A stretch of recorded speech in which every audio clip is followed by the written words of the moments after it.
ভাই কেউ দেবদাকে থামা না হলে এই লোকটা গোটা টলিউডকে একা গিলে খেয়ে ফেলবে, যা শুরু করেছে ভাই। এইরকম ভাবা যায় না, এইরকম লেভেলের ম্যাডনেস কি করে একটা মানুষ করতে পারে। এরকম খাদান নিয়ে ব্যস্ত, তার আগে টেক্কার মতো সিনেমা, তার আগে নানা রকম সিনেমা, এরই মাঝে রঘু ডাকাতের আজকে এত বড় একটা চমক। এবং একটা জিনিস আমি ভেবে অবাক হচ্ছি, মিডিয়া ফিডিওগুলো কীভাবে ফালতু খবর ওঠায়। সবসময় আমাদেরকে দোষ দেওয়া হয় যে এই উল্টোপাল্টা বলছে, নানা রকম ভুলভাল কথাবার্তা বলছে। তো সেখান থেকে দাঁড়িয়ে এই মিডিয়া কীরকম উল্টোপাল্টা খবর বার করে। কালকে অবধি মিডিয়াতে খবর আসতে শুরু করেছিল যে নাকি এসবিএফ নাকি বেরিয়ে গেছে, সুরিন্দর ফিল্মস নাকি করবে, এবং ওটা শুনে খুব খুশি হয়েছিলাম। দেখে লাভ নেই, ঢপের কম্পিউটার চলে বন্ধ হয়ে যায়, গরিব ইউটিউবার এবং গরিব ইউটিউবারের গরিব সে ভি গরিব কম্পিউটার, এটার দিকে তাকিয়ে লাভ নেই। এখন আবার সব রেডি করতে হবে, যাই হোক সে কথা ছাড়ো। তো দেখো আবার বন্ধ হয়ে গেছে কমেডি।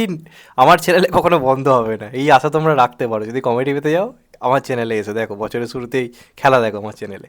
যাই হোক, সেটা ছেড়ে যদি এখন বলি, তাহলে প্রথমেই যেটা আনফর্চুনেটলি আলোচনা করতে হবে যেটা নিয়ে, সেটা হচ্ছে এসবিএফ কিন্তু এই প্রজেক্টের সঙ্গে যুক্ত।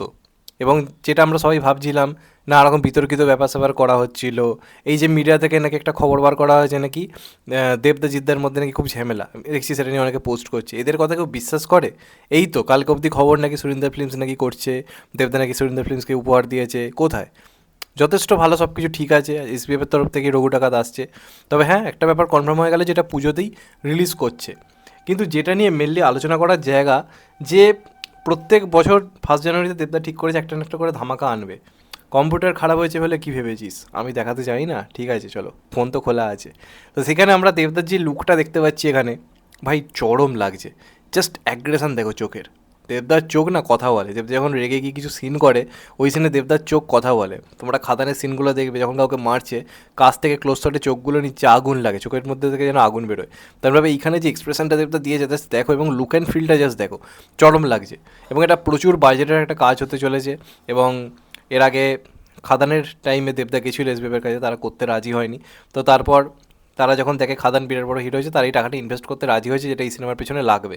তার কারণ দেবের উপর তারা সেই ভরসাটা করছে, কারণ দেবই এই মুহূর্তে একমাত্র, এটা বলতে কোনো দ্বিধাবোধ নেই, যাকে দিয়ে আপনি 8, 9, 10 কোটি সিনেমা বানান, আপনার সিনেমা তার বেশি টাকা কালেকশন করে দেখিয়ে দেবে। এটা কিন্তু ফ্যাক্টর। এবং খাদান, যেটা পুরো একটা কমার্শিয়াল মুভি, যেরকম ধরনের সিনেমা বন্ধ হয়ে গেছিলো, বাংলায় বিজনেস আনতে পারছিল না, সেই ধরনের সিনেমা 11 দিনে 10 কোটি, প্রত্যেক দিন কোটিতে খেলছে। এবার তোমরা ভাবো, এসবিএফ যার সঙ্গে দেবের সিনেমা নর্মাল টাইমে ভালো চলে, কোভিডের পরে যখন কেউ সিনেমা ছিল না, দেবদা এনেছিল গোলন্দাজ, জাস্ট পাগল করে রেখে দিয়েছিল। এই রিসেন্ট খাদান করে সুরিন্দর ফিল্মসকে জাগিয়ে দিয়েছে, সুরিন্দর ফিল্মসকে কেউ জাগাতে পারছিল না, এবার এসবিএফকে জাগানোর পালা। তো দেবদাকে সবার দরকার, এই নিয়ে কোনো সন্দেহই নেই। প্রায় প্রত্যেককে বাঁচানোর ঠেকা জাস্ট দেবদা নিয়ে রেখেছে, এটা বলতে কোনো দ্বিধাবোধ নেই আমার। কারণ এই যে এসবিএফের একটা খারাপ ফেস যাচ্ছে, নর্মাল ছোটোখাটো সিনেমা বানানো হচ্ছে, এই যে এই সিনেমাটা যে আসবে, এটা দিয়ে দেব আবার বাউন্স ব্যাক করাবে এসবিএফকে, যেটা কোভিডের পরে গোলন্দাজের মাধ্যমে করিয়েছিল। তারপর তো দেখলেন কত কী এলো, এসবিএফ কি জাগতে পারলো না? তারাও জানে যে আবার এসবিএফকে জাগাতে গেলে এই মুহূর্তের এই দেবকেই দরকার। তার কারণ ওই যে বললাম যে দেবদা এই মুহূর্তে এমন একজন বাংলার সুপারস্টার, যার পেছনে আপনি টাকা ইনভেস্ট করলে তার ডবলসের টাকা আপনাকে তুলে দেবে। খাদান যদি 6 কোটি বাইরে বানানো হয়, সেই টাকার ডবল 12 কোটি চলে আসছে 10 থেকে 12 দিনের মধ্যে। তেমনভাবে এটা যদি 9, 10 কোটিতে বানানো হয়, 20 কোটি চলে আসা কোনো ব্যাপারই নয়। প্লাস পুজোর টাইমে আসছে, হ্যাঁ পুজোর টাইমে উইন্ডোজেরও সিনেমা থাকবে, সেটা নিয়ে কোনো সন্দেহ নেই। কিন্তু রঘু ডাকাত ভাই আলাদাই কাজ হবে, এ নিয়ে কোনো সন্দেহ নেই। দেবদাকে এরকম লার্জার দ্যান লাইফ সিনেমায় সবাই পছন্দ করে, প্লাস খাদানের মাধ্যমে দেবদার আবার নতুন করে হিউজ স্টারডাম ক্রিয়েট হয়েছে কমার্শিয়াল সিনেমাতে, এবং এটা প্রপারলি মাস কমার্শিয়ালভাবেই বানানো হচ্ছে।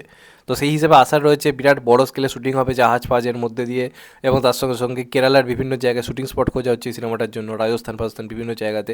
তো এটা বাংলার এই মুহূর্তে সবথেকে বড় প্রজেক্ট হতে চলেছে, এই নিয়ে কোনো সন্দেহ নেই। মানে খাদান যদি এইখানে হয়, খাদানের থেকে এটা আরও ভয়ঙ্কর কাজ, কারণ এটার বাজেট খাদানেরও দ্বিগুণ হতে চলেছে, এটা নিয়ে কোনো সন্দেহ নেই। তো এটা বিরাট কিছু। আর আজকে যে লুকটা দিয়েছে, এটা দারুণ লাগছে। মানে দেব 47 এটাই হতে চলেছে, এই নিয়ে কোনো সন্দেহ নেই। দেব 46 তো খাদান ছিল, 45টা টেক্কা ছিল, 47 এটা হতে চলেছে, কারণ এটা তো পুজোয় আসছে। আর তার আগে আমার মনে হয় না দেবদা কিছু আনবে বলে, কারণ বাকি কিছু তো শুটিংই কমপ্লিট হয়নি। রঘুটা কাততে টাইম লাগবে, শুটিং হতে সময় লাগবে। আর যেটা আর একটা সিনেমা যেটা আসতে চলেছে দেব অভিজিৎ সেন জুটির, সেটারও তো শুটিং স্টার্ট হয়নি, যেটা মিঠুন চক্রবর্তীর সঙ্গে। তো এইগুলোর কোনোটারই পুজোর আগে আসা তো পসিবল নয়, মানে দেব অভিজিৎ সেন সিনেমাটা পুজোর আগে আসা পসিবল নয়। তো সেই হিসাবে দেখতে গেলে এটাই কিন্তু দেব 47 হতে চলেছে, এবং সেটা ভয়ঙ্কর কিছু হতে চলেছে, এই নিয়ে কোনো সন্দেহ নেই। এবং পুজোতে দেব তো অনেকদিন ধরে সেকেন্ড বয় থার্ড বয় হচ্ছে, এবার মনে হচ্ছে ফার্স্ট বয় নয়, বাকি সবার ধরাছোঁয়ার বাইরেও কিন্তু চলে যেতে পারে। তো উইন্ডোজের কী আসছে সেদিকে চোখ রাখতে হবে, ওরাও কিন্তু আলাদা লেভেলের খেলছে পুজোতে। তো যাই হোক, পুজোতে আবার অনেকদিন পরে দেব, SBF, তার সঙ্গে রঘু ডাকাতের মতো প্রজেক্ট, যেটার জন্য আমাদের এতদিন অপেক্ষা ছিল।